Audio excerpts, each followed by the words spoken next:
first-degree murder. But my struggle and my path is naturally like a lot of people from the neighborhoods. I grew up in the ghettos. I went through my perils and my struggles, but throughout that I grew up, right? After serving time in that place, I grew up really, so I just try to find a way to help and lend myself to my community now. It's just like we're going through the same thing. It's a repeated cycle of what we've already seen, so who better to help than those who already live? Yeah. Like you said, it's a cycle, man. It's time to break that cycle. And like you said, man, it is a repeated cycle. And some people, it takes us to go through something to actually change, because change is like, my mind, it's hard for a man or anyone to change, because change is like admitting to failure. But well, in a way it is. You know what I'm saying? But if you look at it that way, that's what prevents change, right? Yeah. So you know what I'm saying? You think about this. Change happens when one wants it to. Mm-hmm. Right? And that comes with a different understanding too, because there's a lot of people who went through what we went through and went to prison and never changed their life. Yeah. You know what I mean? So change is not forced upon anyone, but you have to want it. If you don't want it, you're not going to change the circumstance. And we're not talking about the day-to-day circumstance. We're talking about mentally, because the thought is the cause of it all. Mm. The thought is the cause of it all. So, if you get into a position, and like I tell Joby a lot of times, sometimes it takes hard situations for a person really to look inside themselves. Mm-hmm. You understand? And that may be a scary thing to do, but everybody now talking about everybody keeping it real and they 100. So the realest thing is to know you first. Yeah, know thyself. That's my main. I said it every show. Know thyself. Yeah, and you got to accept the good with the bad. Yes, sir. Because the only way that you can change the bad that's affecting what you're going through now is to recognize that it exists. Yep. That's just Keep going, brother. Spit. Yeah. I'm just saying. It's true. Don't need no support. And one thing I always tell people is, you don't know life is a lesson learned while living it. Yeah. Right? You got to go through something to understand. And even with the kids now, what we talk about in the streets, not just in Chicago, but in Baltimore and all these other big cities where black-on-black violence is the norm. It's the norm, right? So I often say it's like the abnormality of normalcy, because it's the act in itself is abnormal. Yeah. But the normalcy comes from the continued cycle when people are living within it. And what's my man this morning? What he say? What's the tall cat? Malik. I met him for the first time. No, not Malik. The other guy that came in with T.O. Tyrone. Okay, Tyrone. I'm sorry. Yeah, that's the name. But he said he used an analogy today that was kind of dope, and it's kind of similar to the analogy I use. But he said the highway goes. Yeah. And he's sitting in the median and he can see everything. Yeah, he can see everything. So the analogy I use, even when I was speaking to people in prison, was that it's like we standing outside of a huddle in football terms. So everybody is in the huddle. They seeing the play. They working on the play, but we on the outside looking in on the play. So if we looking in on the play, we can see and dissect everything that the moves are being made. We can dissect all those things. And a lot of conscious guys that worked on this not only in prison, but came home and continued to work toward these efforts, it's been kind of difficult for our voices to be heard. Yeah. So one of the elements that I used was poetry. Now, you've been to one of my shows. Yeah, I've been to a couple of shows, yeah. If you listen to what I'm saying in my poetry, then that's me still giving that lesson. That's me still telling it, but I'm going to do it through entertainment. That's the only way that we feel that we can get it in some kind of way. And fortunately for me, and I'm blessed because I am able to do it now, is to speak to people. This radio show is amazing. Thank you for having me on here. No doubt. But it's dope for me to really have an outlet, and if whoever's listening, the people of the community, it's us. Now, I always preach that. Excuse me. I always preach that it's us who have to save us. The hood got to save the hood. Like, everybody know what's going on in the hood. The people who live there know what's going on. Right. But think about when we was coming up, right? I was a hustler. I sold drugs, and I sold drugs. I did what I did, but we respected the mamas on the block. In turn, think about it. Like in the hood, when the police coming, if you scream "mama," mama coming outside to see what's going on, and they knew what we was doing, right? But it was the respect that we had for them. When they came up the street, we carried their groceries. When it snowed, we shoveled the snow. Yeah. That respect element in our community has vanished. Right. So it's going to take people that exude respect to teach respect. In turn, that respect will be reciprocated. If they never knew how to respect their mother, you know, nobody ever told them that it's wrong for you to curse your mom. Look how many kids are cussing their mom now. Like, and you think about the little kids that you see mothers saying is cute when they curse. Right. Oh, that's a teaching. So if they're 2 and they're cussing and doing all that, and the adults in their life are laughing at it, as they grow older, that's going to become more relevant. That's their norm. Right, that's their norm. So a person like me can have no say so. They're going to cuss me out like I ain't no crazy. You know what I'm saying? Most definitely. You must listen to our show before. Say it again? You must listen to our show before. We had discussion about this one time. No, but no, I haven't. I'm turned on to it now, though. I really. But I'm just saying though, so you know. I saw the show that you did last week when I commented on that. Like, man, that's dope, right? Yeah. So, but I'm just saying, I said that because we had discussed that before, and it's like we all know what's going on, but it's take us to do something about it. Because, like, you know, when you was coming up, like you said, we was coming up, we were so busy trying to get out the hood instead of to help the hood. That's real. You know what I mean? We are quick to follow them Europeans out there to them suburbs where they don't want us at. You know what I mean? Pay the $2,000 or $3,000 rent, or you know, instead of helping your own community. Yeah. You know, man, I talked to a guy in the gym the other day. He had bought a house in Garden Hills. He's like, yeah, I bought a house in Garden. I said, that's good. He said, yeah. I said, because we got to start going back there to help that. You know, because it's a positive brother. And I know if he can get out there and one step at a time, help the people out there. They can see him out there doing what he's doing. He's working. He's taking care of himself, living a righteous life. Young brothers will grasp on to that. Be like, this is not the life I want to live. Right. So that's I think, I don't know, we got a lot of problems, us as a community, because we run away from a lot of stuff and we don't talk about a lot of stuff. Then we forget everybody but ourselves. Like, man, you might not talk, you might do something to me, I might not talk to you again. But the man that locked me up, he my best friend, you know what I'm saying? You know, that's just an analogy I'm using. So we got to work on forgiveness of ourselves, man. But forgiveness of self is accepting of self. Yeah. You know, and I always say that I never like to put nobody else in front of me when it comes to me. Meaning, there's no one to blame for my actions or nothing but myself, right? I don't blame the white folk. I don't blame the police that locked me up. I don't blame, you know, me not really having a structural situation as a child. I don't blame any of those things. Where I look at it, and it's just for me personally, is I say that was a journey that I had to take. Right?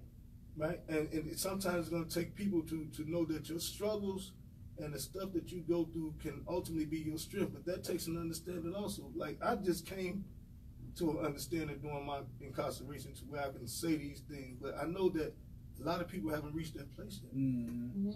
But we can't look at them and judge that. Like I tell the politicians when I be talking to them, like, we go at these young men and young women through judgment. Now, who the hell are you to judge them? Like, you don't know what they go through. Like, even the school people, the school board, like, I rock with Donald Owens, man. He was a great guy. He allowed us into the schools. Joby and I, man, we've been in the high school really digging in with the kids, with Dolores Brown and Jorge, and making sure that we get the message that we are people from the community that care. Right, we here. We not here for no financial gain. We not here for none of those things. We want to volunteer our time to try to help some of these kids. That's the main thing, help. Everybody wants the spotlight but don't want to do nothing. Yeah, they be pretending like they want to do something. When that camera on. Yeah, like you know, when the lights on, the clowns will show up. That's real. Exactly. When the circus come out, when it's, you know, on the real. And I don't like, that's one of the parts that I don't like about it, because that's been the same trend for generations, bro. So many people get out there and stand up and say they trying to stand up for the young black male or the black community and all this, and nothing ever happens. Like, it's the same trend in the cycle that's been repeating itself for the last 40 years. For the last 40 years, the difference now is like they said earlier, we have social media. Like I look at social media because I was in prison when all that shit stuff. I'm sorry if I keep cursing. But I was in prison when that social media stuff started coming out, and I didn't understand it then. But when I came home and I started seeing stuff like World Star, when you know they bragging because they beating up kids, bullying, right? I was like, wow. And you see all that the YouTubes and all these videos where these kids start getting some kind of celebrity from doing some of the most outlandish things in the world. So influential mind, someone that doesn't have anyone else to influence them, will be influenced by that because now this person who's doing these outlandish things is starting to show signs of he getting money or he getting some sort of celebrity, whether he got 50 million views or 40,000 views. So a person who really doesn't know themselves or can identify themselves with anything would then chase that. Yep. I mean, you can see it. Think about, and I'm not getting down on brothers with the locks, but think about when the locks got popular. The same way the locks got popular, now you see all these babies with these goddamn tattoos in their face. I'm sorry. Again, I'm sorry. But you see all these kids with all these tattoos in their face. Think about what that does. It already paints a picture. It already paints a picture. So if this is the stereotype that's being perpetuated for young black males, the people outside the community identify every black male with that. Yeah. Like I keep, if the police killing us and we killing us, then what, you know? And we sit by and we watch it. And we have conversations like we're having now. Right? We have conversations. I've seen a lot of conversations, but I've also seen young people get active, but I haven't seen anybody old heads. Not old heads saying old political figures that we've seen before. I'm talking about old heads is people in the community that really have a voice in the community. Really, the real community. It could be the cat that's just standing at the liquor store every day, but people listen to him. Right? The real community. Right, in the real community. So if we as a community, if we stand together as a community and community our own community, then change surely to come. Yeah. Because now it's not a fear thing, it's a respect thing. And I've been telling these people at these meetings also, and I don't want to keep saying these people, it's just so many names or these groups. I say these organizations. So I've been telling them at these meetings is you have to meet this tragic situation with compassion. That's how you got to meet it. You got to be able to address these young people in a way where it's respectful, it's shown to be out of love. Right? Not interpreted to be the police sent me over to talk to. Or I got it, because I'm a part of the Youth Advocacy Center. I started there January dealing with young people who may have had interaction with the police at a certain time. Okay. So I started that group January, what's the day we go up there? January 17th. This is the first day I'll be up there. They have a group of kids that I'll be speaking with and mentoring and all those things already. But that's just what it takes, right? It takes taking time to really figure out who they are before you try to inject anything into them. Most times, build a relationship with them, right? And make the relationship, the foundation be on respect. I don't care why they got you here in front of me, but I respect and appreciate the fact that you're here first, for sure, right? For sure. Secondly, I want to love you, bro, right? I don't even know you, but I'm gonna tell you something about me first. And I done been through this, man. Right. And I may not have the world, but I'm here, I'm blessed, I'm happy. Tell me a little something about you. Right? And it's gonna take a while to open up, but we can do this with our next door neighbor kid. Right. We can do this with the same kid that we know out there shooting. We can do this with the same little boys just running around fighting everybody. We know who they are as a community. We can interject into that. Right? Don't be afraid of your kids. These are our kids. These are our kids. Don't be afraid of them. My son right now is serving 50 years in the Iowa Department of Corrections. Right? I met my baby when he was 17 years old. I didn't know him while I was in prison. Right? So the relationship that I developed with him with the 3 years that I was home, you can see the change he wanted to change. But for 17 years, or for the time he got in the streets too at 12, from 12 to the time he met me, he never had that. Right? And as much as he longed for, he still had the resentment and hatred and all that stuff towards me because I was gone when he was going through what he was going through. Right? So in turn, he acted out. Right? Acting out got him a consequence. But my baby is growing up in prison the same way his dad did. Right. As unfortunate as it is, the fact that he's not dead is the blessing in it. Yeah, right? He didn't kill nobody. He didn't kill nobody. So, he didn't take someone's life or anything like that. But he's here. I could talk to him every day. Right? A lot of parents can't do that. Yeah. Right. And that's something we need to think about if it was our baby. Yeah. I'm going to just remind you guys, you are now tuned in to Conscious Community Connections. It is 104.5 FM. All right. We are in the studio with Maurice Hayes. Thank you so much for coming through. Thank you. And we're just talking about the community, the violence. We're talking about being active and proactive and preventing a lot of things. So I don't know. I wasn't really. Explain more about your program you got going on. Well, I'm done with you, okay? Kiki think he the anchor now, okay? You told me just take over said today. that I was the anchor. Okay? You told me take over today. Make your mind up, hater. Tell us more about your program. Well, my program is Spit with a Purpose. Truths and the Intruders are something that Joby is doing. I'm just lending myself to that. Like whatever he got going on, I'm rocking with him. That's my brother. Spit with a Purpose is my brand though, and that stands for Social Problem Intellectually Translated with a Purpose. And what I do is what I'm doing now is outreach. Whoever I can volunteer myself to, like I say, I don't want to be compensated for being God's vessel, right? And I know there's nothing wrong with it. A lot of people receive reciprocations for it, but I'm okay, bro. I don't have nothing. Like, I'm broke as hell, real talk, right? But I'm blessed, man, and my life is a life of blessings. And I tell people all the time, I haven't dictated anything that goes on with what you see right now. Like I know that it was a path and it was chosen for me to be right here right now, so I'm cool with that as long as I fulfill that purpose. And I do poetry, and I just purchased a restaurant here in town as well that is going to be another vessel to get these young men and teach them the things that they know, such as entrepreneurship, such as just learning working skills, how to go past high school and elevate yourself in the working force and responsibilities, accountability. The old heads taught us that when we was in the jails. We didn't go to jail with that.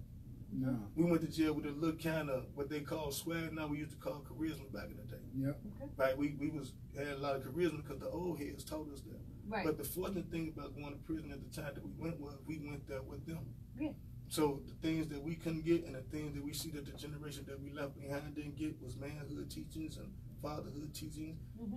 A lot of us got those things from those same people in prison. Right. I call one dude Pops. He passed away in prison. Name was Maurice too. Maurice Smith. They called him Gabby. I called him Pops. That was my Pops, right? Because he gave me the courage to do me. Yeah.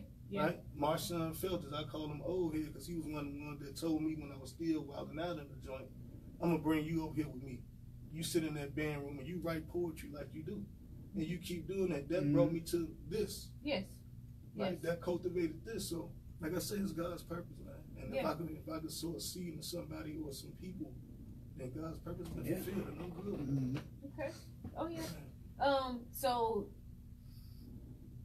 you are not from Champaign-Urbana. No. Where are you from? I'm from Chicago. Okay. The west side of Chicago. Yeah, I was Monticello and Huron was where I used to hang out at over there. And that's where I was when I came home from prison too. Okay. I went back to Chicago. Okay. And I wanted a conducive situation. Like I was telling Joe the other way, when I first came home, I had all these bright ideas and these grand things that I was going to do, but I didn't know the world. Yeah. Right? So when I came home, I started off well. I was working and doing shows and became a manager at a restaurant downtown. And hit rock bottom. Ended up living in one room with cords plugged into my neighbor's house just to get heat for me and my dogs. Right? So I packed up. I came down here. Right? And started working at McDonald's, $8.25 an hour. Right? Grinding. $500 a month for rent, grinding. And then blessings came. After that, I met my wife. She gave me another job at Steak and Shake. She was an assistant manager at Steak and Shake. So that increased my flow. I had a little bit more money to spend, and I just kept grinding. Just kept going. and I got blessed. You know, my restaurant is a blessing. Yeah, you know, it came out of nowhere, and I'm thankful for it. But yes. More than anything, what it did for me was freed up my time. I don't have to punch nobody's clock no more. Now I can come out here and really get busy. Yeah. And do what it needs to be done. Like, that's my purpose. And I tell everybody that, and anybody that know me, you live and I'm live, Joby live, they'll tell this me. And a lot of people may not understand why it is me, but when your life is graded for a purpose, then you move in that purpose, bro. No matter what the perils, struggles, heartaches, hey, man, you got to keep it going. Okay. So I'm glad that you said something, and it was, you said you got out here, you started working, and then you hit rock bottom. But you picked up and moved, and you kept going. Some people don't do that. What was that? Can you tell me what that was? Like, some people are missing that. I've been on my own since I was a kid. Okay. You know, I ran away from home at 12 years old and sleeping on my friend's porches, acting like I went home, but when the sun came up, I knocked on the door. They thought I went to the crib. That's really what got me to hustling. And I didn't run away from home because it was a bad situation. It's just I didn't know the people I was living with. You know, I moved from one place after my mother passed, and we was good as with my auntie. You know, and we was good, but circumstances, we moved to where I thought my father was going to be. Okay. But we moved to a house where we didn't know those people. You know what I'm saying? And, you know, my brother was hustling already, so me worried about him, I started sneaking out, going to see what he was doing, and bam, there you go. Right. Now I'm in it too, right? So struggle's been part of my life. You know, I did 17 years in the Bing. You know, that was a, you know, if you can do that, you develop fortitude, which is mental strength, right? And once you have that mental strength, anything that you run across, you can overcome it. Like, you just can't never consider yourself defeated. I hate, and it was a point where I felt defeated since I've been in the world, yo. Where I felt defeated, and I was like, hell, I'm like, no, yo. You know, so I encourage people to, most time people can't get to know themselves because they're betraying another person for some other people. You see how that work? You see how that work? Like, you can't be yourself because you're betraying the role to appease other people. So you the last person on the totem pole. I've been by myself. I did 17 years by myself. I ain't had no family, nobody in there, so I had to be by myself. And so now, I ain't tell Joby this to the day. Man, I'd have my own thought, my own way I move, the own way I react. I don't really care what nobody else say, you know, because I know I'm moving in the path that's conducive for me. When people get that understanding in their mind, because the process of growth is really not hard, right? The process of growth is really not hard. It's what you're trying to grow to. So if you cool with, you know, working 825 and living in a 1-bedroom apartment until you get better, then by God, that's how you started. And that's one of the things I like to tell the kids, the kids that I speak to, because they starting off from scratch, right? So start off the right way. When you get out of high school, the first thing you want to do is go try to find employment, even if it's paying you minimum wage. Start your bank account, build your credit. Then, by the time you're 25, you can be situated, okay. You can have good credit, a job, if not a career. Learn a trade, CDL license. Go try to be an electrician. They paying people $25 for the HVAC. Like, these are the trades we learned in prison. Right. And unfortunately, a lot of us, I have a degree in electronic technology. I couldn't get a job when I came home because they told me I didn't have experience. Which is why I got into, but I got the paper that they said I needed. Right? And they want you to have right. So I tell the young brothers now, take a trade. At 18 years old, you graduated out of high school, man, take a trade. Get you a job that's gonna pay you some money, and then build your life. It's the simple tools. It's the simple tools that they're not exposed to. Because in the struggle with struggle. Right? It's just like that huddle. So if the struggle was the huddle, I'm living day to day in this struggle. Ain't nobody really telling me how to get out of this struggle. How do I get out? I don't know. So you continue to run that same lap. I need you on the show a couple weeks ago. Because you saying the same thing I was just saying. Great minds. A couple weeks ago, I was saying the same thing a couple weeks ago. Like, I want Nathan, young brother we had on the show a couple weeks ago. What's his name? What was his name? Donald. Yep. Brother Donald was he was preaching education, which is all cool. Education all cool, but I was saying you need to teach these kids a trade. Well, yeah, that's education too. Yeah, but you need to teach them how to use their hands before they get that book. You know what I'm saying? Like you were saying, you know. Well, this is what I say to that. Education is what changed my thought process. Right? Once I started reading books and not just, you know. I want to know what's your restaurant name. I can't. Not yet. I can't tell you right now. I have PR and marketing people that's gonna do a. Yeah. Yeah, I can't. I'm sorry. I'm sorry about my man that, Dre. I bought into a franchise, so the franchise has things that they have to do. And you got policies. You got legal stuff that you have to do. But listen. January 17th, it will be the reopening, the grand opening of it. Yeah. When I come back, I'll be able to announce to people what it is. But I really can't do it over this media. Oh yeah. Okay, I mean interrupt, but what the hell I was talking about? I mean, we talking about the education part, right? Okay, so listen, education is amazing because, you know, when I went to prison, you know, I started reading books, and I only read one urban novel, and it's called The Coldest Winter Ever. I think everybody read that. Right. That was the first one I read. Everything else I thought was a carbon copy of that. That's because of that. But the brothers started giving me real books, and like when I first went to prison, you had to go to school. Yeah. And I was one of the youngest brothers in the Ville then. So when the school was there, I had to go to school. So I went and I educated myself through the academic education. You really need that for real. No nonsense. I ain't saying you need it. But what I educated myself most on was open-mindedness. So I started reading other books. Yeah. One of the things that I used to read a lot was books about my culture. Yeah. Okay. African culture, right? And I use like a lot of people, and I don't blame anyone for anything that goes on in 2000s, right? But I tell people, instead of when you learn Black history, like if you think about Black history, every year they show the exact same thing on TV. Yeah. Right? Exact same thing or you talk about the exact same thing. But if you study Black history, study your history, not what happened to you. Right. Study who you were, and that's what gave me pride. Like I have a piece called My Mother Don't Know Me, right? And the piece itself, you would think I'm talking about my mother, but I'm telling Africa that I'm proud that I have this big nose. I'm proud that I have these big lips. I'm proud of all. Say it again. Say that. I think I said that once over last year. I think. Yeah, last year.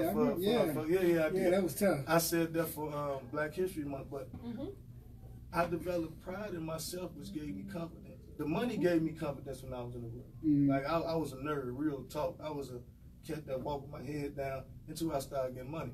The money gave me influence. So when the influence came, that's when that fake, superficial confidence shows, right? Yeah. I didn't develop real confidence in me until I grew up in prison. Yeah. Like in me. Like, cause I ain't had none of those flashy things that made me somebody then. Right. But I became somebody to myself, which makes me more powerful than anything in the world because I know who I am. Yeah. Right? And that's the one thing that we need to teach kids. Now, I can't say, you can't teach a person that's 40 years old nothing new. When they say, oh, what they say. Old dog new trick. Right. Because he's been doing what he's doing for 40 years. Yeah. Right? But it's easy to cultivate a mind, especially an influential mind, at a young age. Yeah. I often say start with the kids. You think about these 1-year-old babies now that can grab your phone and go to whatever they want to go to. That's technology. We need to cultivate that engineering mind, that mathematical mind that creates sciences and mathematicians and teachers and people who really gonna get in these communities and really do something. Right? We the first teachers. We can't say the white man doing nothing when I'm raising my baby in the house. I got my baby. Ain't no white man got my baby. I got my baby. So it's what we give our kids. Yeah. Even with the violence, like the parents of these shooters know who they is. Yes. They saluted though, because we was getting saluted when we was doing the folly. True. Right. That's the difference, right? We was getting saluted. Knowing that, accepting it and seeing that is the picture. It's replaying itself. Everything that we did is going on now. Yes, it is. The only difference is you see it. It's sensationalized. Yes. Right? So the same thing that we did, that we wish somebody would have did for us in our new mind, in our adultness, that in turn is what you inject now. Yeah. It's really, really, really for real that simple. It's really that simple. Yeah. If everybody in the community re-inject into the kids what it is we wish we would have had, then materialism is a big problem. I'm going to say, you gotta make sure you explain to society things these days. We ain't talking about buying the Jordans and all this, and we talking about knowledge and growing up and educating the family and growing and teaching responsibility. Exactly. Yeah, you gotta make sure you say that because, like, you know, a lot of people think because they got their kids in the fly Jordan, the fly outfits, and all this and that. But he ain't got no manners no more because he come and cuss you out. Right. In a moment. You'll laugh at him. Oh, he's so silly. But in many regards, that's how they pacified that situation. Yeah. And truth be told, a lot of parents are scared of their kids. Yeah. So they pacify the situation with the thing, because a kid know if I start cussing and fussing and doing all this stuff, she gonna give me what I asked for. That's just facts. She gonna give me what I asked for. Then you also have the parents who just simply pacify the kid. Yep. Right? Even the young boys are getting it the worst, really, because the mother has them so cuffed under, and that goes to the lack of men too. The lack of real men, not males, is a difference. Males versus men is really different. And if you have a male in a young boy's life, then he's going to be influenced by that male. Yeah. That male is he probably the same kind of cat that's just doing the same old nonsense every day on the block doing nothing, right? So that young male is going to be influenced by the older male. But if you got a man in place, and the woman allows that man to be a man, even if it's a step kid, that's going to inject these things that's been lacking in this young man, then you cultivate and grow another brother. man. Tell him again. That's truth, though. Yeah, because a lot of dudes say this, man. I take care of my kids. But see, a lot of dudes understand there's a difference between present and presence.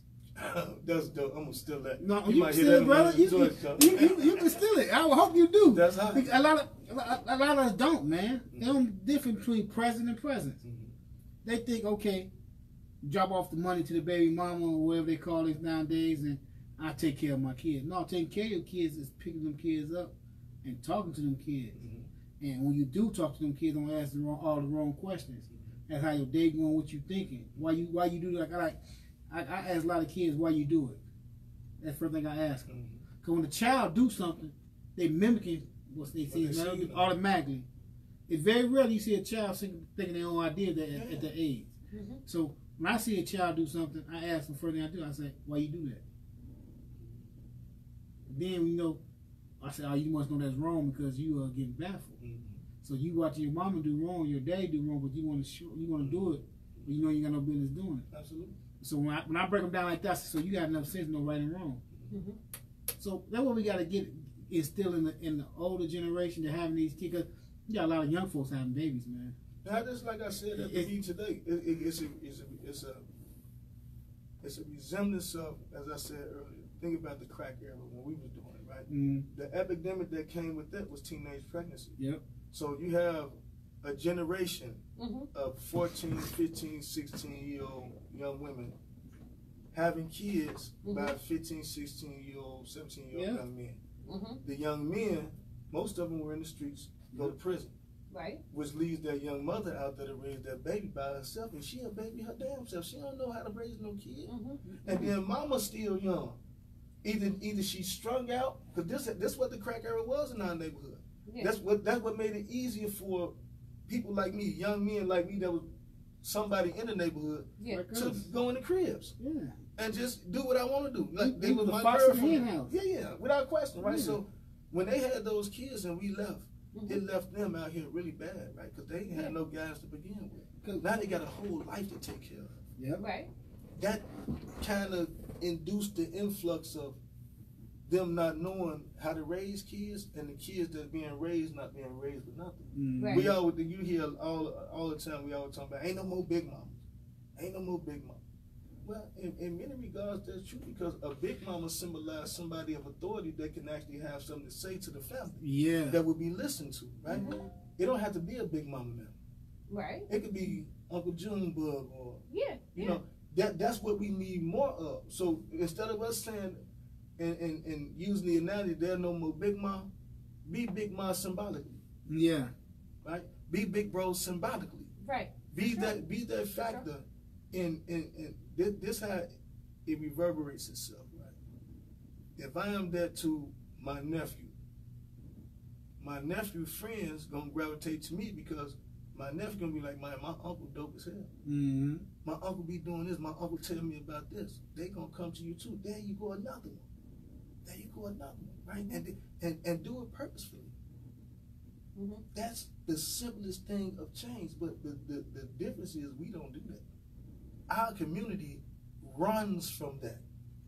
Like we'd rather judge our kids than help our kids. Yes, we'd rather criticize our kids than pull our kids up.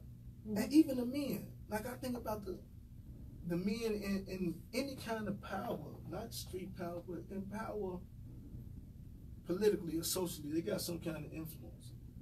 I'm amazed that many of them haven't gotten grassroots and really put 10 toes down.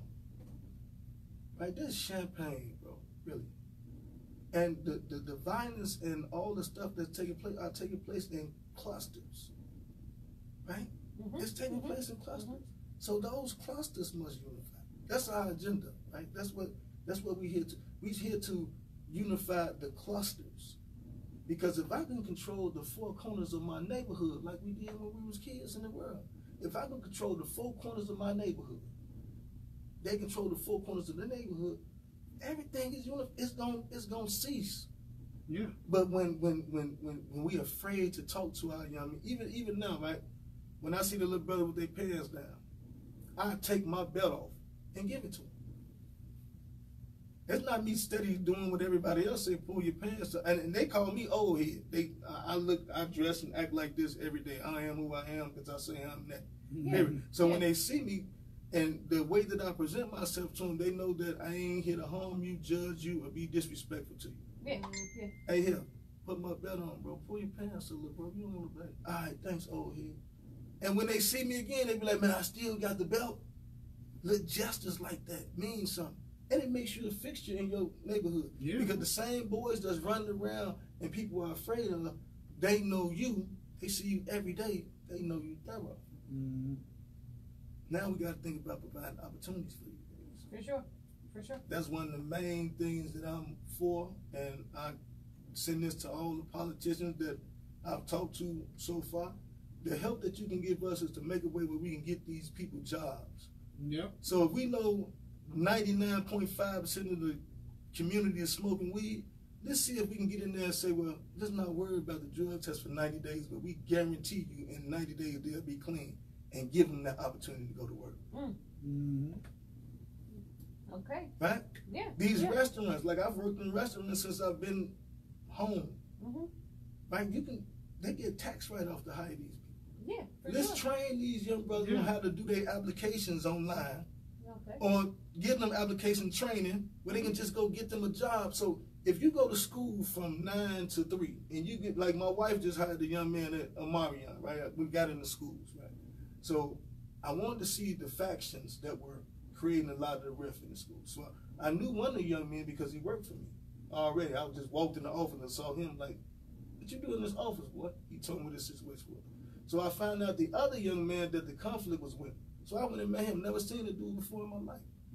But I took him in the office, me and Joby, and I sat down and I talked to him. And I told him, if you for real about you want to do something different, I'm going to get you a job, do the application. He worked for my wife right now. Mm-hmm. Right? And I told him, too, when he was messing up in school, I went back up to the school. Hey, bro, the job is for you to make some money. School come first. Yep. You mess up in school, then your hours will be cut until you get the school back together. Mm-hmm. And back when I was a kid, like my cousin them used to give us contracts, like when I was growing up, and the contract would pay you for every A, B, C, take money from you for every D and F. I offer him that same contract. He doing good at the job with my wife now. He doing okay in school. Mm-hmm. But it's a process. Progress is a process. Mm-hmm. But you have, and the encouraging fact is, he don't know me from nowhere. Right. So what was it that I did to him that they couldn't do before I seen him? Well, you didn't talk at him. Right. That's the main problem. We try to talk. Look like that's him he looked like him, and he didn't talk at him. Yeah. everybody want to talk at these kids and talk about what they doing wrong and tell them where they going, what they can do and what they can't do. But no, they ain't gonna tell them what I can do for you to stop you from doing this. And that's judgment, man. You know what I'm saying?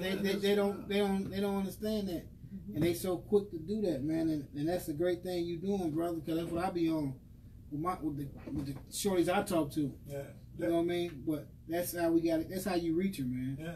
You know what I mean? You can't just because they make us. We all make mistakes. Gonna keep doing something, man. Every day it's a struggle. Yeah. You know what I mean? It ain't like you just. I ain't no perfect kid. I do a whole lot of crazy. Yeah, stuff. me too. You know what I mean? And you got to understand. You said something hit home earlier about having. What you say? Empathy, not empathy, but compassion. You got to have compassion in each situation. Like you went to that situation with them two young brothers that was fighting. You didn't ask who was the aggressor or who was this. You had compassion on both sides and let them know, look, man, this is what it is. I know him, I don't know you. But if you want to change and do something to stop this situation, I'm going to help you, brother. You know what I'm saying? That's how everybody got to go about it, man. Yeah, it's the encouragement. Yeah, that's all they want. Because that's all they want, that's man. That's all they need, man. Because now they need a hug, bro. And they ain't getting that home. They need somebody to hug them. They getting all the wrong things at home. They getting stuff like, you ain't got to listen to him. Yeah. You do what you, I'm your mama, you know. Yeah. That's the main problem. You know, and it start at home, man. The people on... And I think people understand it, and that's another thing that I like to refute, too. When we say people don't understand it. I think they do. I think they don't accept it. It's a difference, right? Because you understand right versus wrong. Yeah. You got to be crazy. You got to be crazy. Yeah. It's the fact that you accept the wrong. Yeah. When the wrong becomes the norm, again, that's what becomes the norm. The abnormality of normalcy, right? So just think about society in general and what's prevalent in society. And I'm going to run some things down to you. One thing that I really hated was like WGCI for one, right? They used to play the commercial, put the guns down.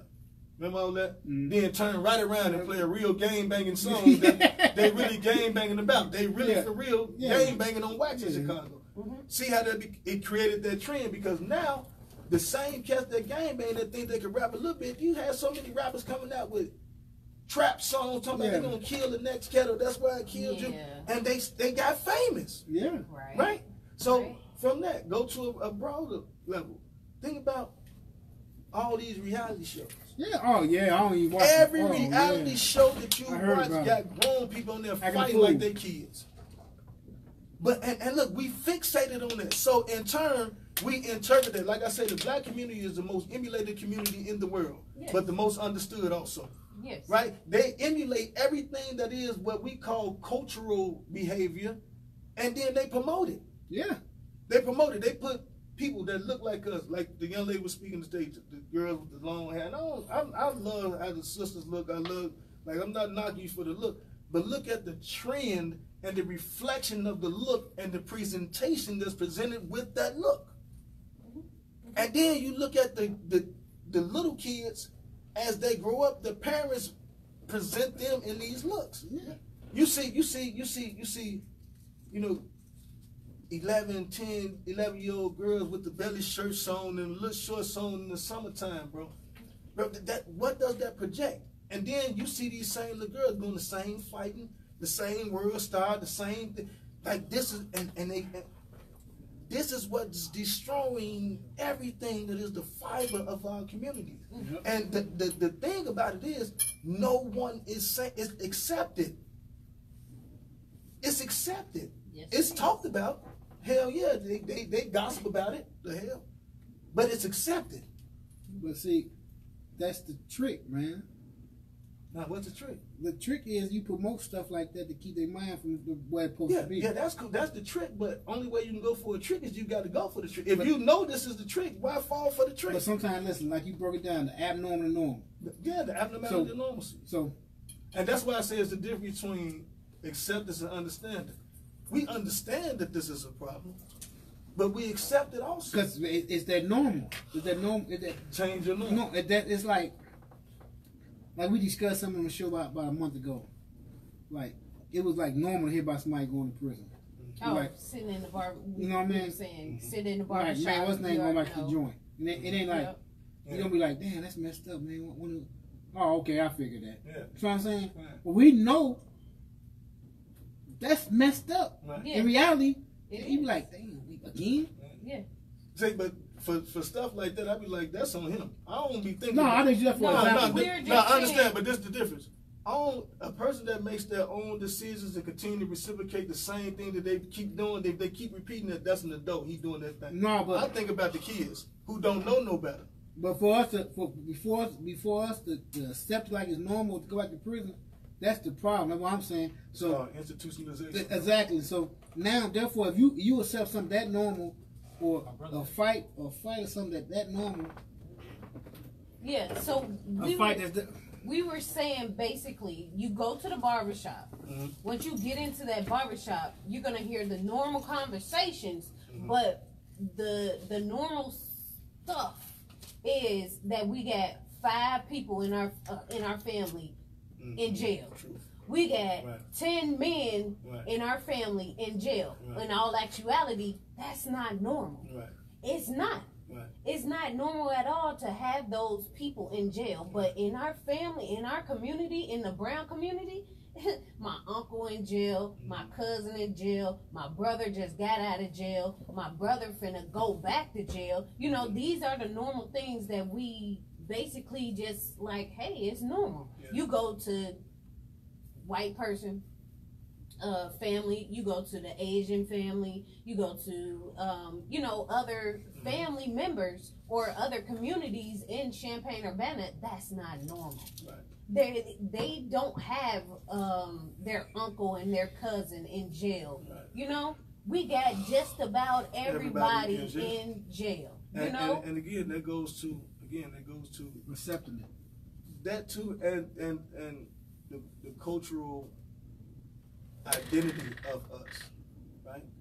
So we I know it's hot in here, y'all. No, I'm bald here too. It's cool. And let me make sure that everybody know, man. This is 104.5 WRFU. Nuh-uh. I just want to make sure that everybody know. At least like every 15 minutes, like if you're just now tuning in, we have Kiki in the building. We got Tiger. He just rolled up. We got Maurice. You got me, all right? We got some other people in the building, too. Don't even try, all right? I ain't got to. I'm Heather Javon. You already know I'm coming through. Now, stop playing. You want to be over here. No. Don't even start now, okay? Because you need to come on this side. Well, but anyway, you are now tuned in to Conscious Community Connections, and we are talking about stuff that happens in the Brown community in Champaign-Urbana. We have a lot of violence going on. We have a lot of funds going to things that should not, be going to. We have a lot of cuts on the budgets, and it does not bring the money back to solve the problem or prevent the problem, okay? It's a lot of things. I'm going to probably touch on that a little bit later, and let's get back to it. What were we talking about? Cultural identity. Yes. I remember that time, bro. See, cultural identity is as a culture, how have we defined ourselves? And then you got to think about, when you say it's not prevalent in the other communities, you got to think of them. Yeah. As cultures, how have they identified themselves? Mm-hmm. Because every culture has a different identity that they practice. Mm-hmm. And we are only privy to ours, right? Yeah. But in looking at them, we can't look at it and say, well, why is this prevalent in our community and it's not prevalent in their community? Because those things weren't taught or indoctrinated into them. Or some people, like the old heads, wasn't going. We're not going. So you can't do that on the art stream. So either way, it wasn't. Yeah. So either way, it wasn't taught or indoctrinated into them, right? Something else was taught and indoctrinated into them. That's the success versus the failure ratio, right? Yeah. Because even in our communities, we have an abundance of successful black people. Oh, yes. Right? So you have to ask yourself, if we grew up in the same neighborhood with the same restrictions and the same plight and the same thing, why is he successful and I'm not? Right. It's not the white man's fault because he went through the same. No, listen for a second. It's not nobody, like all the blame game. So like it's nobody's fault that this happened. The only difference is that was expectation. In this household, they expected greater of you, and they taught that. In this household, they didn't. So when they be like, it's a product of the environment, it's not. Because you have successful people that came from the same environment that the failures came from. So it's what was instilled in that beginning, right? And the beginning starts inside the crib. So you have some parents, they send their kid to school every day. When they come home, the first thing the kid do is go start playing video games, right? Yeah. Nothing wrong with that, to each his own. But then you have that other parent that when their kid come home, you got to read for 2 hours, we're going to do math for another hour, and then we're going to figure this out, have dinner, structure, right? Just as structure. Yes. The time that you spend entertaining the folly is the same time that you can be spending to, as a parent, educate your child. Right. No matter what nobody say, education is the most important thing that you can have, because without education, you don't know nothing. Yeah. So if you don't know, and I know, I can dupe you. Because you don't know. But if I know everything that you know, you can't get that stuff on me. So what we got to do is the same people that's in power over us and make the policies over us now, right? We know that there's knowledge that they know.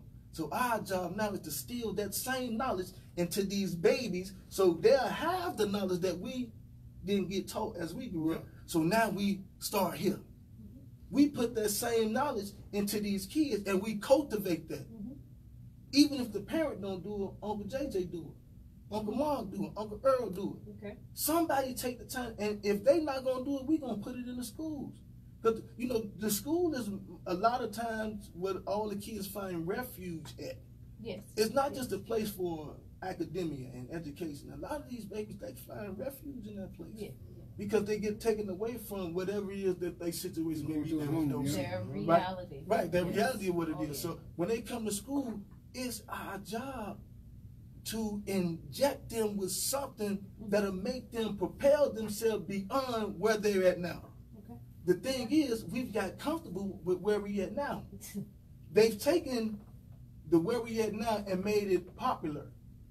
They've taken the where we are at now and made it sensationalized and famous. So the people that aren't where we at now want to live the lifestyle of where we at now. Do that make sense?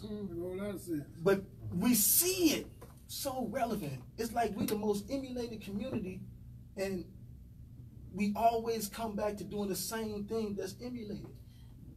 I think it's I think it's inconsistency. I see a lot, and you said a great thing earlier. You said some of the people really need to be that person who they wanted back in the day to like grasp or hold them or tell them you wrong, or I'm here for you, you can talk to me, I have love for you, that type of person, where we don't have a lot of those people. You know I can vouch and say, like, I am that person. You know, I am the one that you can come talk to, because I needed someone to talk to when I was on the streets, when I was doing some crazy stuff, but nobody was there. Right. So now I want to be that person. You can come talk to me. You know, if you need some love, I can tell you and show you some love. You know, but we don't have a lot of that. That's why we got to get out here. You know, that's the whole point of it, right? That's the whole point of it. And, you know, like I said before, man, the greatest blessing that this restaurant thing did for me was opened up my time. It gave me time to come out here and, you know, just let people know that, because the weird part about it is that simple thing a lot of people don't know, and they need to hear from somebody that look like I'm them. But I don't separate. I'm them saying I'm that shooter. Yes. Yes. I'm that shooter, right? Yes. I'm that shooter. Yeah. And I'm also that baby that died. Yes. Yes. Yeah. Yeah. Most definitely. That's real. Listen to our show. He done listened to it already, huh? He said everything we done talked about. That means we on the same way. The truth, like I said, the truth needs no defense. Yep. That's one thing in the world. The truth needs no defense. It will always be truth, no matter how you break it down. If I tell it to you, you're going to tell it the same. You tell it to you, you tell it, whoever tell it. And it's weird because the truth will never change. I've never met T.O. Hardiman, the gentleman that came out here, and I'm so blessed that he came. But as he was speaking, he kind of reaffirmed to the people that was listening to things that we've been saying since we've been active. Right? It's that reality. Like, truth is truth. Mm-hmm. Like, you can make a whole bunch of different stories up, and you know, you find the median to what you want to believe, but the truth will always resonate whenever it's said. Yo, truth don't need no support, man. On the RZA, that's truth. That's what my shirt. Well, I don't have it on now, but my clothing. One of my clothing line is called "Crying Wolf" backwards. And I ain't gonna do you. But I'm gonna ask, what does crying wolf mean? Crying wolf mean you lying all the time. So when you're doing it backwards, then tell the truth. Right. So that's what my clothing line is called, crying wolf backwards. And when you wear it, you wear the truth. Yeah. And the other one that my man Eric, he has a clothing line called Crown Loyal. And that simply means be loyal to your crown. Don't let nobody or no outside opinion define who you are. Because if you do that, and this is what I ask the kids all the time too, because you know a lot of kids be like, man, don't nobody tell me what to do. So I be like, who control you? They be like, I control me. So can't nobody sing you off then. Can't nobody pull you off your square if you control yourself. There's nothing a man can say to me. Like even the B word, right? Come on, right? There's nothing a man can say to me that make me react in a way that's detrimental to me first, right? You put your hands on me, that's a totally different story. I have the right to defend myself. Yeah. But words don't mean nothing. And a lot of these beats with these kids is going off the words. They don't know how to cut it off. Yeah. They don't know how to ignore. They have to address. I see it in my house, you know, where my daughter and my son, they go at it. But she doesn't know how to ignore. Nor does my son know how to ignore. How old are your babies, if you mind me asking? 13 and 9. But what we were taught in school was ignore that person. You feel me? We were taught, well, don't react to that person. You know, at least do those things and they'll stop. Well, siblings gonna irritate each other. That's just natural. But when you think about the beefs that go on, it mostly be just words. Yep. And so, you know, when you don't have an identity, and that's why I told them today, like it's the age of the shooter. Like when I was coming up with the age of the hustler, right? We got money. That's what the thing, and whatever came with it, came with it. Now is the age of the shooter. Because, and that's why I say that, shooting is popular. Everything that you hear on the radio is somebody saying they're shooting. Everybody's saying they killers and they gangsters, right? So this is what makes it easy for a person to shoot. If I shoot you, and everybody know I shot you, nothing happens. Right. I don't go to jail, the police don't do it. I get rewarded for it through celebrity. That boosts an ego that wasn't there. Right, right. Because the identity thing, right? So now I have an identity. Right? Now you popular amongst some people. So the next time something go on, you have to maintain the reputation that someone else gave you. Right. So you do it again. You do it again. And I say that because that was me, right? I didn't have an identity until they started calling me Lil Reese. Hey man, this is my man from the jail, but I'm gonna tell KT I can't talk to him. And I told him, but we gonna set that other thing up. Yeah, for sure. But like I say, prior to me starting hustling, I was really like a shy nerd, self-conscious dude, bro. Right? And so when I started selling drugs, and the cat that was the man, he son me. Like I was never the high roller. I was somebody's son, and I just lived the lifestyle that he lived because I was his son. So I lived in that. And when people started recognizing that, it gave me, again, like I told you before, confidence, but it gave me a superficial identity. Right? So when things took place, and I started shooting the gun, that gave me another superficial identity. Right. Right. So I swear, and this was me as a stupid kid. Anytime something happened, I'm first, pshum, right? That ultimately gave me 35 years in prison. But the blessing in that was I was able to recognize it and see it, and know that that is the same routine and method that's going on now in the age of the shooter. Right. Because ain't no more money. So we ain't talking about hustling and getting money. Exactly. Even the rappers not even talking about hustling and getting money. They talking about they gangsters and they shooting people. Or getting high, right? Right? On the real. That's true. And this is what the influx is. Like even with the Chicago cats, the Chief Keefs and all these cats, they got famous for talking about killing people. Yes. Mm-hmm. Yes. They had hit records for real in real life, gang banging on wax. Drill music. That's what the hell. That's what they call. I keep cussing. I'm sorry. I have a potty mouth. Sometimes I use profanity. You gon' clean it up. Yeah, and get there. You gon'. I don't even know if I want to clean it because, like I told you, baby. No, you know when to shut it on and off. That's hell no. I mean, you will. You gonna learn how to shut it on and off. And this the thing though. This the thing because I can go in the boardroom and speak to a group of people the same way that they speak. But this the thing. I don't never want to be censored when I talk to my people because sure. and this is why I say that. So many people been feeding them a bunch of jargon through. Yeah. Let's talk to each other like we talk to each other. Yeah.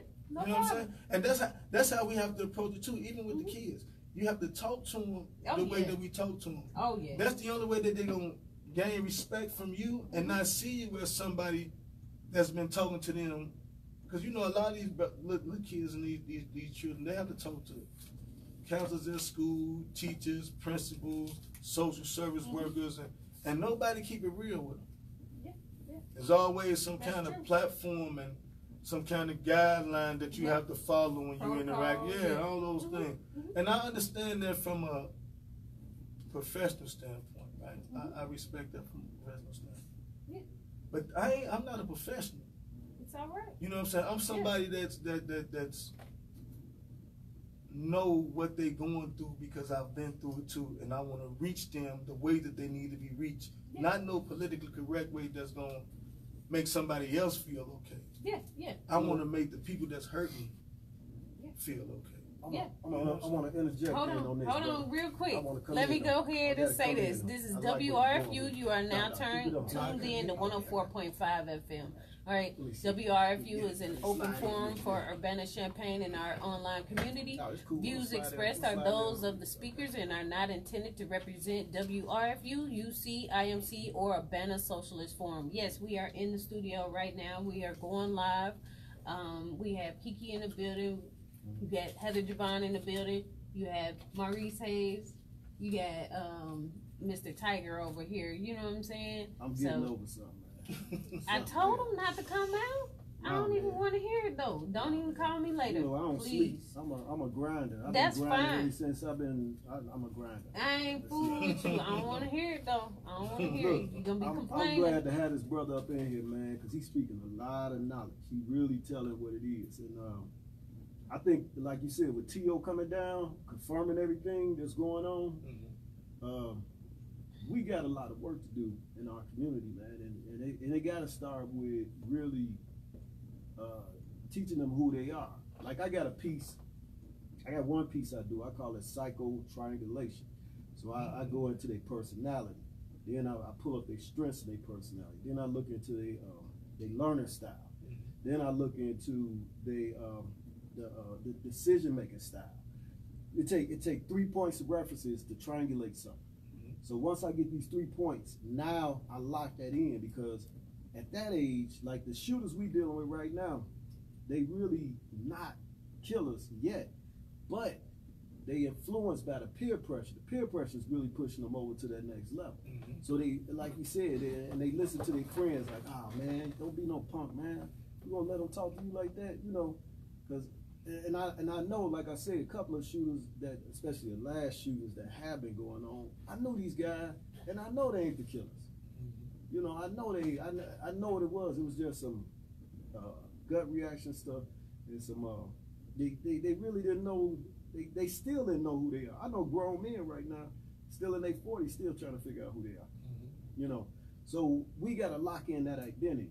And I think that's the question I want to put to you, man, because now you a business owner.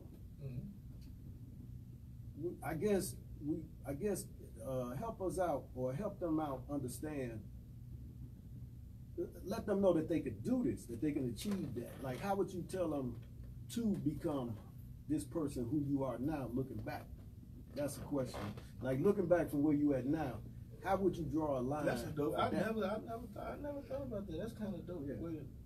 Yeah, because you see, when I design a program, I design programs backwards. I take where they at, and then I bring them. I figure out where I want this dude at. Like if I want to learn how to trade stocks, learn about equity, all that. And I draw a line back. Like, what's the step back from that? Yeah. So, you know, that was dope. That's Tiger, man. Yeah, that was dope. I don't know. I mean, I guess I would kind of figure it the same way that you did. Like, looking at me, I never thought in the world I'd be sitting right here, really, for real. Like, so. Yes. With that question, because I never reflected on that before, it's a spontaneous answer. But what I would do is, I would tell them to face whatever it is that insecurity and that vulnerability that they have. Only they know what that is. Exactly. Right? So the first thing I say is face that, right? Accept it, because whatever that insecurity is preventing you from being who you are. Definitely. Because that insecurity is what people play on in order to manipulate you to do whatever it is that they need you to do that's going to satisfy them. Yeah. Right? So first your job is to figure out what that is so you can start satisfying yourself. That was the main thing with me. Like I told you, I was so insecure and I didn't like my nose. I didn't like, and the money and the influence made me somebody. But it was when I released those insecurities and released those vulnerabilities in prison that I was able to be comfortable with myself. So life lesson again, I would tell them just to do that. What makes you susceptible to follow the instructions of somebody else? What makes you do that? And they have to ask themselves, that's introspection again. That's a rhetorical question just mainly for you to digest. And when you come up with a reasonable answer, don't share it with me. You know that's what it is. You know that's what the problem. Now let's build, like you said, the strengths. The only working habits that I know is from working in the industries in prison and working in restaurants since I've been home. And God is great because I'm fortunate enough to own a restaurant now where I can really train. And I used to try to do this when I was managing restaurants down here. And it's funny style how, and that's a problem too. I'm gonna digress for a second, but I'm gonna maintain. No, go ahead. You own it, man. One of the things that really frustrate me about, even with the job, when I was just working with Burger King or McDonald's or whatever, the people that were in authority, meaning the general managers or the people that own it, share no sense of teaching responsibility in these positions of leadership. So no matter what position of leadership you in, the title of leadership is something that you earn. They could pay you to be a manager, but if you're really gonna lead somebody, be a leader and exude those qualities. That's something that in every restaurant, besides my wife, and I rep my wife hard, right? She's the only person I've met that really takes her job seriously. Like to the leadership, to the qualities, to the nurturing of the kids that work for her, to all those things. We have an opportunity working in restaurants to do that, but we don't. So my blessing is now I own one. So the kids, and two of the main things I'm doing, utilize an organization called Dream. Yeah, we know about Dream. I'm going to get the kids from Dream to initially start working for me. Once I close, it's two of them that's there that I'm going to send to Bloomington so they can start getting trained before I even open. So when I do open, they'll be there already trained. But that's where it starts. Teach them how to write resumes. Because when I came home, I didn't have a place to go. I went to a halfway house. A lot of the stuff that I learned resume writing, it came through St. Leonard's house, a halfway house in Chicago. And one of the reasons why I went there is because I didn't want to be a burden on nobody. Right. So that goes to when I say, like, if we could somehow, because not being employed is a burden for a lot of men to not. Right. So if we could somehow get these politicians and these people who set policies to open up a job training positions or a job training place to train these young men to go to these. Look at all these factories in Champaign. Every other day they building something next to UIC. They got construction going every 3 days. Take some of that money and apply it to something that's going to help the community, the ones that's suffering. So train them how to work. Teach them how to become managers in restaurants, because there's money in that. Yeah. It's money in that. Again, it goes to lifestyle, cultural identity. We feel like if we making $8.25 an hour, we can't go get the fresh ones every 2 days. But you can go right down to Ross and get some $29 Reeboks that's just going to be as flat. Depends on how you rock it. Yeah. Right? So you started. So you saying start where you at, work your way up, because you see you right now is at a level of success. What is it how you define success? Well, I define success as, man, you came from jail, you did 35, you came out, you found a beautiful woman, you got married, you got a business, house, Yeah, I got a house. I don't own it. I rent it, but it's but I'm saying you making the right moves, man. So I'm blessed, bro. That's it. You blessed, and you like blessed. You might have missed this part when I said it earlier. Nothing about my life has anything to do with what I've done. Only thing I've done was maintain who I am. But that's key. See what you just hit on. So now, because what we want to do, like I say, and this program with my man Joby and y'all putting together, I think this is a beautiful thing, man. Because I seen it work. Yeah, I know it could work. Absolutely. But we dealing with a different animal down here, outside of Chicago. We dealing with a lot of these loose cannons. Followers. Yeah, followers. With more followers. So their leadership, parents are followers. Yeah. And then their kids are followers. But that leadership piece, what he's talking about, is key to this thing, man. I think this is really key to turning this thing around, man. I think we need to develop more of these leaders. Now, we working with that through our organization, and we got to get, I want to get all these organizations connected. Yeah. That's what I want to do. Together. You feel me, Joby? Mm-hmm. Joby back there. You know I'm going to get it together. And I'm helping that. I want to help that brother get that moving, because I know if he's successful, he's going to stop the violence. I don't care about who. And that's the objective, right? That's the only objective. Right. That's the only reason, I swear, that's the only reason why I sit here in front of you right now. Just to stop, we need to stop killing ourselves. Yep.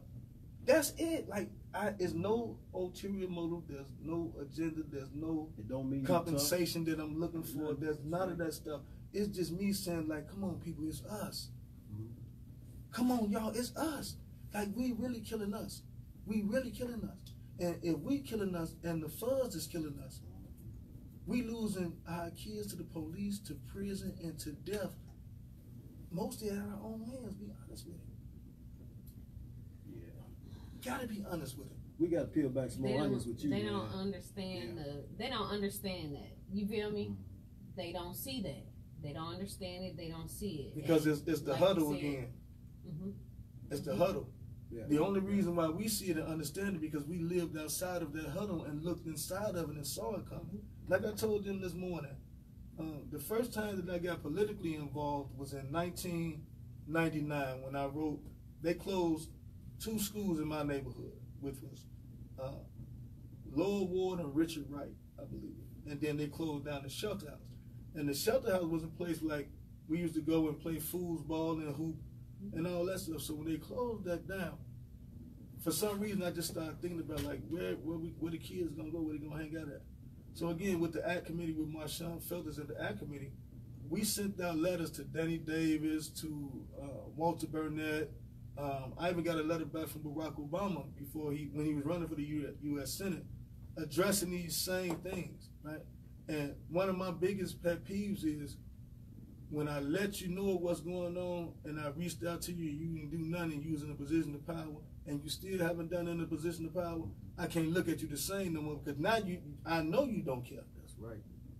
I know you don't care. So when we was in those jails, we had to care, because I saw those little kids coming in and out of that prison every day. Right. I saw them kept coming in younger and younger. Little bitty kids coming in with 50, 60 years, man, and don't have a clue about what's going on. One of the fortunate things, and this is one of the things I want the brothers to understand too, like the penitentiary and what cats say the penitentiary is no more.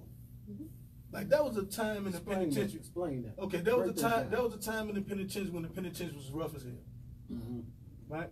I was fortunate enough to see some of that openness of those prisons, but those prisons got closed down. Like, it's not as open as it used to be where, stabbings and deaths and violations and all that folly was going on. That's not going on no more.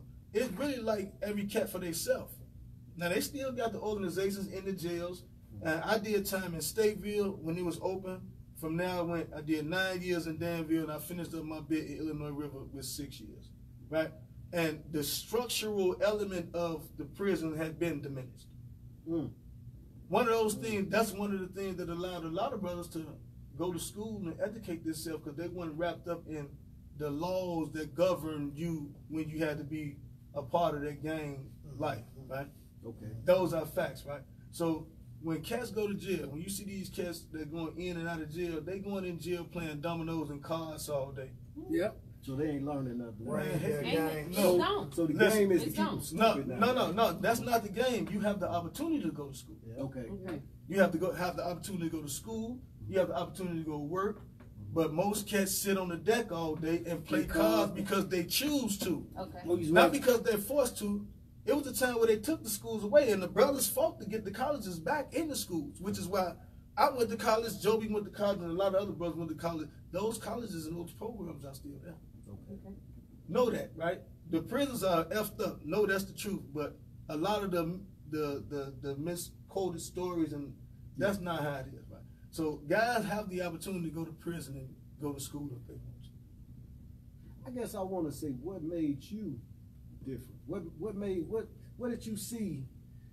I'm gonna tell you. I know exactly. What did you see? I was sitting in Stateville. I tell people this all the time. All right, go ahead. I call my daughter my lifesaver. All right, go ahead. So when I was in the world, my son's mom, she was already pregnant with my son. Right? I was in her life, so my idea is I wanted my baby to be just like me. Right? Mm-hmm. So I go to prison and I bond out for my murder. During that time, my girl gets pregnant with my daughter. Right hand to God. I called her and told her she was pregnant. She didn't know. I was laying in my bunk, right hand to God, right? Laying in my bunk, and I had a dream that she was pregnant. So I got up, I went to the phone, and I called her. I said, man, you pregnant, go to the doctor and see what the lick read. She was 2 weeks pregnant. I only stayed in the world 2 weeks. Right? So my daughter was born when I was in Stateville, and I had a little girl.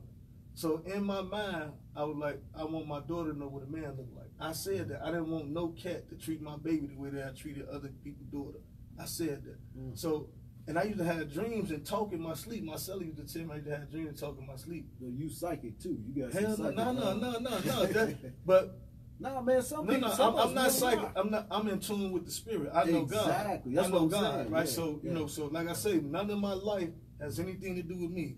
Is what God's journey for me has been. It just led me here.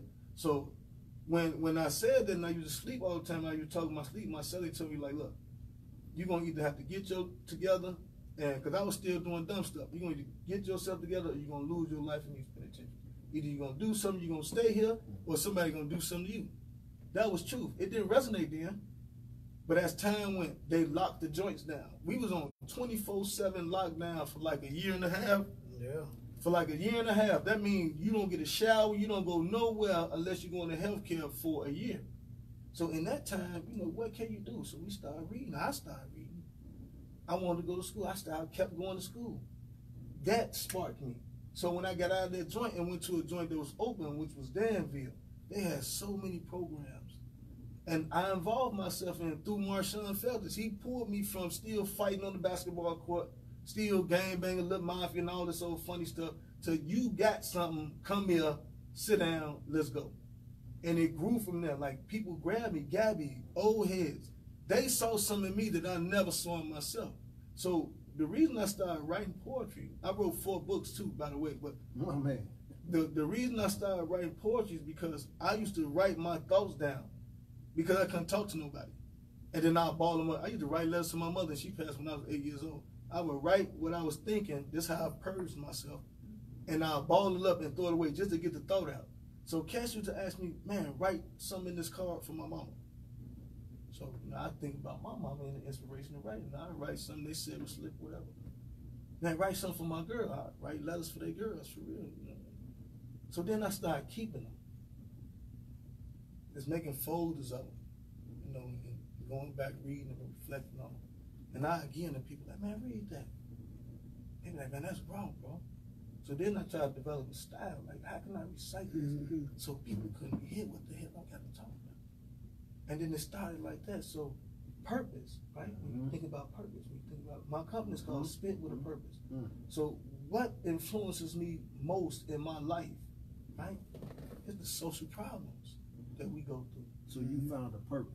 That's what Spit with a purpose. Social problems intellectually translated with a purpose. Know what I'm saying? My purpose is you found one. Yeah. You found one. You hit up on something else too. The old head saw something in you that you didn't see in yourself. So I think that's one of the keys to my man over here. That's going to be one of the takeaways that we want to use on this outreach thing. I think, you know, because see, it takes somebody. You said something real key.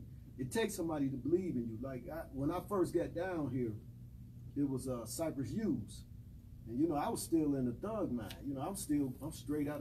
Matter of fact, man, I was still packing a little Mac up under my chair, man. So you know I'm still Chicago minded. But he pulled me to the side. He said, man, and it was a lot of cats at the time. You know they was talking to me because they knew who I. You know he was like, man, who is you, man? I said, man, I'm just talking from the low end or something, you know. And he said, man, you know, he's talking about.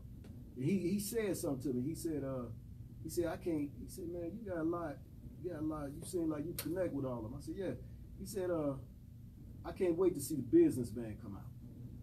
And I'm like, what is he talking about, businessman? What is he saying? See, what he was doing was he was reaching in. You know, the word educate is direct. It's eduseer. That's the root word, means to reach in and bring without. Mm-hmm. You know, so say that. What's the word? Eduseer is the root word. Yeah, go back to the root words. You all I like to study that. So eduseer means to reach in and bring out. So they reached in and they brought out something in a sense. Am I right? Yes, absolutely right. So we found we got to peel this onion layer back. Absolutely right. You see, I want to see how these brothers. We want them to get here. That's what we want. Am I right, Joe? I got to bring them in. My thing is to spark hope and spark inspiration into these kids. That's right. So we want him. This is the model. This is it. So we need to step back from this brother here, man. We could learn a lot from just taking his story, your story, Kiki's story, all these stories, man, and then we find the same steps. Yeah. You know? And not only that, but the individuals that come with the stories. We can take the story, but let's get the individuals that come with the story, because I tell my wife this all the time. Mm-hmm. Baby, your story will save lives. Mm-hmm. Yours will. Mm-hmm. Yours will. Mm-hmm. Like, there's so many people that's dealing with the same thing that we've dealt with, but we so accustomed to not. Well, we're not even accustomed. It's just that sometimes we just don't have people to talk to about it. There you go. Right? So by us knowing them, we volunteer ourselves to them. We make it comfortable for them to come talk to us. We available. We are here. And this is my story first, so I don't have any more. I release my vulnerability to you. There you go. I release it to you. I released all that pain that stopped me from talking. I'm going to give you mine first. So now I'm vulnerable just like you. Right? So now you give me yours. Let's exchange these vulnerabilities and see how we can come together to strengthen them. Right? Because if we can strengthen the core of those vulnerabilities, then we can strengthen everything that goes with it. Right? So that's the purpose of it. That's the mission, and that's the reason that we are here. Yeah, for sure. I really do agree on all of the things that we've talked about, and I do believe that we're off to a good start. I believe that we're gonna get these kids to turn around and start thinking a little bit differently about life. Right. Because I know I went through my own little struggles, trials, tribulations, whatever it is, and I sought out things in the wrong way, in the wrong time, and look where it got me. You know, it was hard, it was tough, but I did it all by myself, but I didn't want to. You know what I'm saying? I'm still here, I'm still alive, but at the same time, I want to try to influence the kids to do something else with their time. You know, you can really curb all this violence if you knew how to regulate your emotions, if you knew how to communicate with your mom or your best friend a lot better. You know, we have a lot of broken relationships, and we have a lot of miscommunication to the point where all the kids know is to fight, punch, cuss. We tell them when they're babies, fight. Yeah. Fight. You know, get them back. And most of the women have, I mean, praise to the women that are actually doing some stuff, but some of these women, you can't find them because they can't help but do minimum wage jobs, only do 20 hours a week. They can only be seen at work from 5 to 9 o'clock at night, because I was that woman. That's why it takes a village. I was that woman. I was that woman that wasn't able to go to certain meetings or to go to coalition meetings because I was at work, you know, and some people don't understand. I get frustrated because people do sit around at the meetings and be like, well, where are they? They're at work. Right. And that's one of the things, because I told them earlier, like most of the parents are single parents. Most of them are single mothers. Right? Yes. So that goes to the adage that it takes a village, right? Mm-hmm. The only thing is, even with you working and doing all that, being the best mother in the world that you can to provide for your kids, we got to be your village. Yeah, so while you at work, it got to be a place where you know your baby's somewhere safe, getting the same nurture that you would give them until you get back home. Yeah, yeah. That's it. Like we got to provide that. Yeah. We got to provide that, and we got to provide it again in the 4 clusters. Champaign is small, right? Yeah. All the money in the world that these people in Champaign have, right? But this is what I'm saying. We have to mobilize us first before we can make anybody do anything for us. We got to mobilize first. We got to do it and force them to do what it is that we need them to do for us. They getting the money. Yeah. They getting the money. We done seen a budget we just today. saw the budget again, man. Listen, I got the budget. We're going to bring it up on the show. At the fiscal year. At the end. And where is that money going to go? And none of it has gone back to the community that's in peril. But they using it for that, though. That's what they saying they got it for. Yeah. That's what they saying they using it for. Right. Yeah. This is what we got these funds allocated to do this, job trainings, and then they tweaking numbers, like they doing some. Give somebody the proof is in the pudding. Look at the streets. Yep. How you doing some of those neighborhoods that you supposed to use this money to do some fun when the neighborhoods are getting worse? Yep. It's common sense, right? Well, we out of balance, and we need more brothers like you. We need more black businesses in there. And I appreciate you. I commend you. Oh, thank you. And we need this, man, because we got to get it. But I'm gonna leave you. I'm gonna leave it on that note. As a black business owner in Champaign, hey man, we need more. Man, we need you, bro. So if we all unify together, then I am you, you are me. Oh yeah, I'm with you. Go ahead, Keith. You got something to say on that? Man, I thought last week's show was great. This show was awesome. Oh yeah, this brother here, brother Maurice, you got to come back, man. I will, no doubt. Whenever you guys want me to come back. You spit a lot of great knowledge today, man. Thank you, man. That a lot of brothers need to hear. If they didn't hear it, they go get it or whatever. But you spit a lot of great, and you spit it real and the truth, man. Like I said, the truth. Don't need no support, because everything you talked about, we've been talking about on this show for the last 2 months. Longer than that, probably. I swear, I said, you must have heard the show before. Yeah, that's real. And well, I ain't say it. I ain't got to say nothing. I can bring you on the show now. I can just sit back and let you talk. Yeah, let's do it together. I can just follow your lead. So I follow when it's good. That's real. You know what I'm saying? Ain't no wrong. You know how a great leader become a leader. You got to follow something first. That's real, bro. I appreciate that. Thank you for that, bro. I appreciate that. I don't mind following and become great. Thank you, man. I appreciate that. So, man, we appreciate you. Everybody that listen to the show, man. Y'all have a blessed weekend. Be safe. Thank y'all. And please come back, bro. I will, man. Thank y'all for listening. I appreciate it. Have a good day. All right. My man. Thank you, man. That was a great show, bro. I appreciate that, man. That was you dug in on it, man. You got him in. Cause you see, we gotta step back and see how did you get here. Once we figure out those steps, everybody ain't gonna make the same steps, but they're gonna be very simple. What kind of comments you got over there? You found purpose.